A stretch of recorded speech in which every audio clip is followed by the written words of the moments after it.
Tradicionalmente, os meses de agosto e setembro são reservados para a entrega da declaração do Imposto Territorial Rural.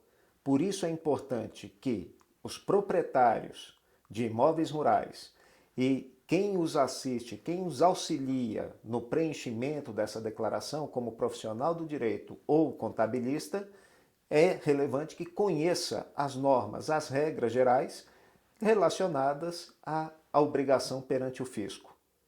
No vídeo de hoje, vamos tratar da declaração do ITR.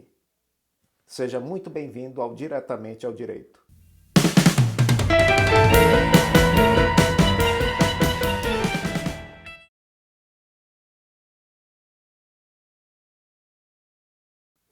Para cumprir a obrigação da declaração do ITR perante a Receita Federal, é necessário preencher a declaração.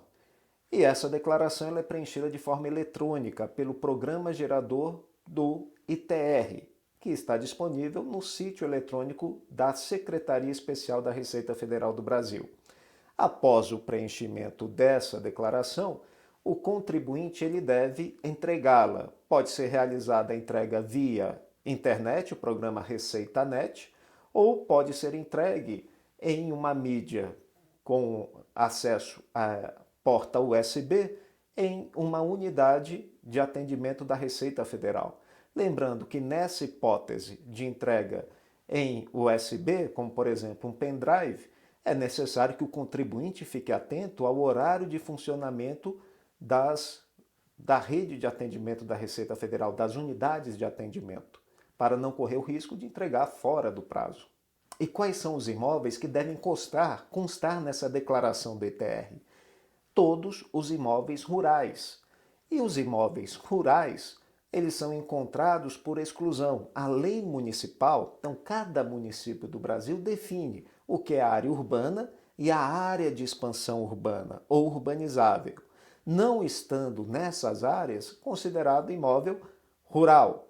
E todos os imóveis rurais devem constar na declaração, salvo, de acordo com as instruções da Receita Federal, os imóveis imunes e os isentos.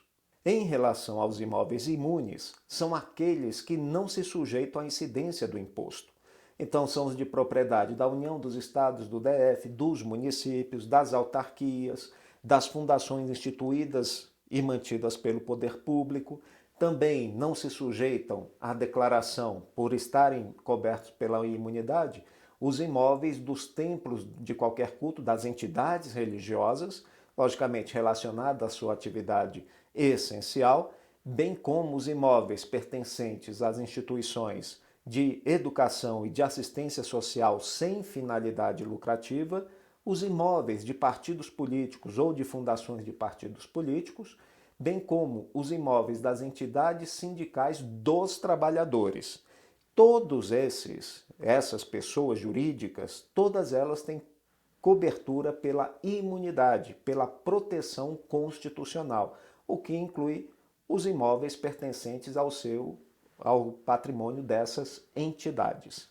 Outra imunidade do ITR, que consta com previsão expressa na Constituição Federal, é a pequena gleba explorada pelo proprietário que não possua outro imóvel. A pequena gleba, ela varia de acordo com a região do Brasil. Pode variar entre 30 e 100 hectares. Por exemplo, no Amazonas, a pequena gleba é considerada 100 hectares. Em outras regiões do Brasil, por exemplo, no estado de São Paulo, já é de 30 hectares. Essa classificação, essa distinção, consta na Lei 9393 de 1996. Agora, destacando, não é porque a pessoa tem um imóvel com uma área inferior à previsão na lei que tem direito à imunidade. Para ter direito à imunidade, é necessário conjugar os três elementos: área do imóvel, exploração pelo próprio proprietário do imóvel, então não serve se tiver arrendado a um terceiro, por exemplo, e o proprietário do imóvel não pode ter um outro imóvel, seja urbano, seja rural. tendo mais um imóvel, ele não tem direito à imunidade do ITR. Essas são as imunidades que constam na Constituição Federal. Além dessas imunidades, a legislação prevê isenção do ITR. E são isentas as hipóteses previstas nos artigos 3º e 3º-A da Lei 9393 de 96. Quem deve declarar o ITR deve ficar atento que a declaração é por imóvel. Então, cada imóvel rural deve ter uma declaração específica para ele. Aí, no caso de copropriedade, mais de uma pessoa é proprietária de um único imóvel. Cada um tem que apresentar a declaração do ITR? Não. É uma declaração por imóvel. Então, nessa situação, um dos coproprietários é que deve apresentar a declaração do ITR. E a propriedade ela é verificada no mês, no momento em que a declaração está sendo apresentada à Receita Federal. Então, nos meses, como já falamos, tradicionalmente de agosto e setembro de cada ano, o contribuinte, quem se coloca, quem está na posição de proprietário naquele instante, ele que deve apresentar a DITR, a declaração do imposto. Outra dúvida comum é em relação ao possuidor.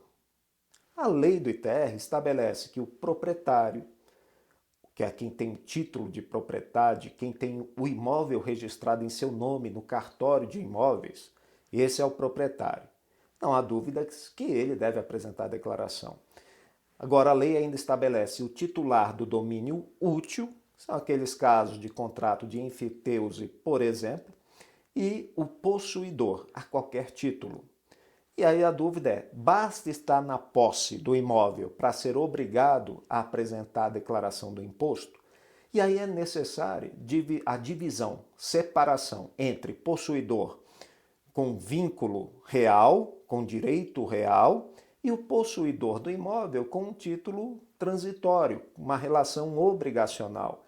Então nós diferenciamos, por exemplo, o caso do usufruto. Aquele que é o titular do usufruto do imóvel, que é o usufrutuário, ele é contribuinte do ITR, porque ele tem uma posse do imóvel, mas é uma posse de direito real. Diferentemente, quem tem um contrato de arrendamento. Diferentemente, quem tem um contrato de comodato, o empréstimo daquele imóvel. Aí, nessas situações em que o vínculo é um vínculo obrigacional, é um contrato que liga o proprietário a quem arrendou o imóvel. Ele vai ter, quem arrendou tem a posse, mas não é uma posse com ânimo de proprietário. Não é uma posse com vínculo de direito real, mas sim obrigacional. Nessa situação, o proprietário do imóvel é que deve, nessa situação de comodato e arrendamento, por exemplo, o proprietário é que deve apresentar a DITR. Outra situação peculiar que gera dúvida é no caso do espólio. A propriedade do imóvel constava no nome de quem faleceu e agora a propriedade do imóvel, aquele imóvel consta no espólio, quem deve apresentar a declaração no período que está obrigado, entre agosto e setembro? Nesse caso, quem apresenta a declaração, quem está obrigado, é o inventariante. Agora, se o inventariante ainda não foi nomeado, aí o cônjuge meeiro, o cônjuge sobrevivente, ou os herdeiros é que devem apresentar a declaração. Lembrando que é uma declaração por imóvel. Sabendo quem deve declarar o imposto, próximo passo, como preencher a declaração. A DITR ela é dividida em duas partes. É a divisão do DIAC, que é a Declaração de Informações Cadastrais relativas ao imposto, basicamente informações relacionadas ao proprietário ou os proprietários, no caso de condomínio, e o próprio imóvel. E na segunda parte da declaração, que é a DIAT, que é a declaração relacionada à informação de apuração do imposto propriamente dita. Então, nessa parte é que o contribuinte ele informa os dados relativos ao imóvel, principalmente dados relacionados à área, à dimensão do imóvel e a forma que aquele imóvel está sendo explorado, porque isso vai determinar o valor do imposto devido, que nós vamos ver na sequência. Então, essa é a divisão da DITR. E lembrando, ela é sempre preenchida em meio eletrônico, programa gerador da declaração, no sítio da Receita Federal. A importância de apresentar a declaração no prazo é para que o contribuinte não se sujeite à multa. Não apresentou no prazo estabelecido na legislação, a multa, em regra, é de 1% ao mês de atraso na entrega da declaração e um mínimo da multa é de R$ 50 hoje. Apresentou errada, de forma errada, tem algum dado equivocado na declaração, o contribuinte pode apresentar uma retificação. Aí entra a DITR retificadora, preenchida da mesma forma que a DITR original. E quanto ao cálculo do imposto? O ITR segue a regra geral dos demais impostos. O cálculo basicamente é sobre uma determinada base de cálculo, uma base tributável, vai incidir um percentual, uma alíquota. A base de cálculo desse imposto está relacionada ao próprio campo de incidência dele. O ITR é imposto sobre propriedade territorial rural. Diferentemente do IPTU, então no IPTU interessa o que o homem agregou ao solo, a construção, a edificação, entra na base de cálculo do IPTU, porque é um imposto sobre propriedade predial e territorial. Diferentemente ao ITR, o ITR é imposto sobre propriedade territorial, não tem o predial. Então já dá para nós termos a noção da base tributável dele. A base de cálculo do ITR é o valor da terra nua. Então não interessa se há plantações para determinar a base de cálculo, se há benfeitorias, construções. O que interessa é o solo e seus acessórios naturais. Só que a legislação permite um ajuste nessa base de cálculo. Então, tecnicamente, a base de cálculo do ITR é o valor da terra nua tributável. E o valor da terra nua tributável é encontrado a partir de um ajuste. O ajuste é o valor da terra nua da propriedade rural. Então, quanto que é aquela propriedade? Quanto que custaria adquirir aquela propriedade sem considerar benfeitorias, construções, plantações? É a terra nua. Só que é o VTN, que é o valor da terra nua, ajustado, que é um cálculo proporcional levando em conta a área tributável do imóvel sobre a sua área total. Então, pega-se a dimensão toda do imóvel, 2.000 hectares, 1.000 hectares, 100 hectares, e dessa área retira-se a área não tributável. A área não tributável, nesse cálculo proporcional, é aquela que há alguma que corresponde a alguma restrição de uso daquele imóvel pelo proprietário rural.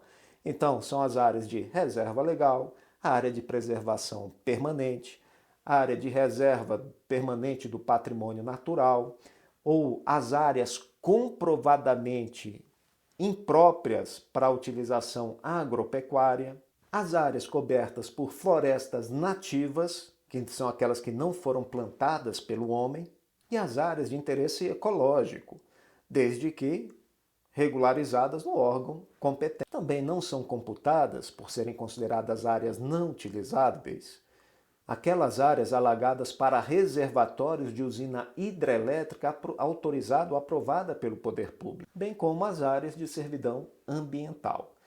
Todas essas áreas são consideradas não utilizáveis. Então, no que remanesce é que é feito o ajuste da base de cálculo do ITR. Então, por exemplo, valor da terra nua, valor da propriedade inteira, R$ 500 mil, só que não vai ser necessariamente essa a base de cálculo do ITR, porque há necessidade do ajuste. Então, se o imóvel ele tem uma área total de 1.000 hectares, só que desses 1.000 hectares, 300 são áreas com alguma limitação, considerada não utilizável, mas tem que atender a esses requisitos que a gente viu na lei, elas não são computadas no cálculo da base, então elas são retiradas. Então é feito um cálculo proporcional. Então, de 1.000, apenas 300 é não utilizável, 700 seria utilizável. Então, o cálculo proporcional seria 70% sobre o valor da terra nua. Lembrando que todas as áreas não tributáveis, elas devem estar regularizadas, declaradas no IBAMA, por meio do ADA correspondente. Além do ADA, é necessária a inscrição no CAR, que é o Cadastro Ambiental Rural. E são informações que constam no campo próprio na declaração do ITR. Determinada a base de cálculo, o próximo passo é encontrar a alíquota. E a alíquota do ITR varia entre 0,03% a 20%, conforme a dimensão, a área do imóvel e o seu grau de utilização. Essa é uma combinação relevante para a determinação, porque ela consta na Constituição Federal. O ITR, além de uma função de arrecadar, de abastecer o cofre público, ele tem uma função relevante social, que é impedir a manutenção de propriedade de latifúndio improdutivo. Por isso que quanto maior a área do imóvel, maior a alíquota do ITR. E quanto maior o seu grau de utilização, mais intensa é a utilização daquele imóvel, então ele tem uma destinação social, menor vai ser a alíquota do imposto. Então é a combinação desses dois elementos, área e grau de utilização. Em linhas gerais, como se encontra esse grau de utilização? É como se o contribuinte, o proprietário do imóvel, fizesse um mapeamento da propriedade dele. Ele tem que encontrar primeiramente a área aproveitável do imóvel. Qual a área potencial para a exploração agropecuária? A exploração relacionada à atividade rural. Então, da área total do imóvel, retira-se a área não tributável, como já vimos. Além de retirar a área não tributável, também se retiram as áreas ocupadas por benfeitorias, pelas construções, edificações relacionadas à atividade, que são as benfeitorias úteis e necessárias. Encontrada a área aproveitável do imóvel, a área potencialmente utilizável, é feito um cálculo proporcional. Quanto dessa área potencial o proprietário efetivamente utiliza? Qual percentual dessa área? Isso que é o grau de utilização. O grau de utilização nada mais é que uma proporção entre a área efetivamente utilizada pelo proprietário do imóvel em relação à área potencialmente utilizável, que é a área aproveitável do imóvel. Então, se a área aproveitável é de 1.000 hectares e o proprietário utiliza 800 hectares dessa área, o seu grau de utilização é 80%.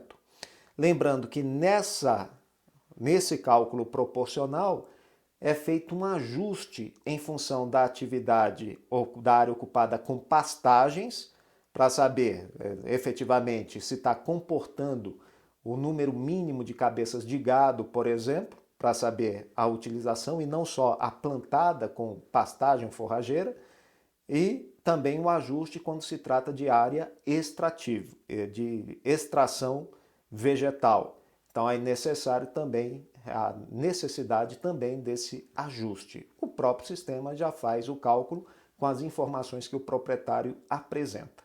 E a partir desse grau de utilização se encontra na tabela do ITR qual a área total do imóvel. E com a conjugação desses dois elementos, se determina a alíquota que vai incidir sobre o valor da terra nua tributável. Esse cálculo corresponderá ao imposto devido. O valor apurado de ITR pode ser parcelado em 4 cotas, a critério do contribuinte, e sendo que a cota mínima será de R$ 50 e em cada cota serão acrescidos os juros calculados à taxa Selic, sendo que, se o valor devido a título de TR for inferior a R$ 100, o contribuinte não pode dividir em cotas. E o vencimento do imposto ou da primeira cota ocorre no último dia de entrega do ITR, geralmente o último dia do mês de setembro. O pagamento, a quitação do imposto, se dá mediante DARF, que é o recolhimento do documento de arrecadação da Receita Federal, com código específico, ou o contribuinte também pode pagar por meio de transferência eletrônica de fundos, o TEF, E existe a previsão de compensação do ITR com TDAs, que são títulos da dívida agrária. Nesse caso, o contribuinte pode fazer a opção pela compensação, limitada a 50% do imposto devido, mas a Receita somente aceita as TDAs do tipo escritural, que são as custodiadas por instituição financeira. Essas são as normas gerais relativas ao ITR. Então, quando for preencher a declaração, você já vai conseguir visualizar e entender como é realizado o cálculo pelo sistema e por que são necessárias tantas informações relativas ao imóvel. É como se o contribuinte fizesse um mapeamento do imóvel que ele possui, determinando áreas aproveitáveis, áreas não tributáveis, áreas ocupadas por pastagem, qual a quantidade de animais que ele possui, né, que ocupam aquela área de pastagem, tudo isso para encontrar o valor do imposto devido. E a importância de saber disso é que as informações são necessárias para pagar o valor justo, o valor previsto em lei, o valor correto. Obrigado pela sua atenção. Caso ainda não tenha se inscrito no canal, inscreva-se, não custa nada. Marque o sininho para ser notificado dos novos vídeos e se houver alguma crítica ou sugestão, deixe no comentário. E até nosso próximo encontro.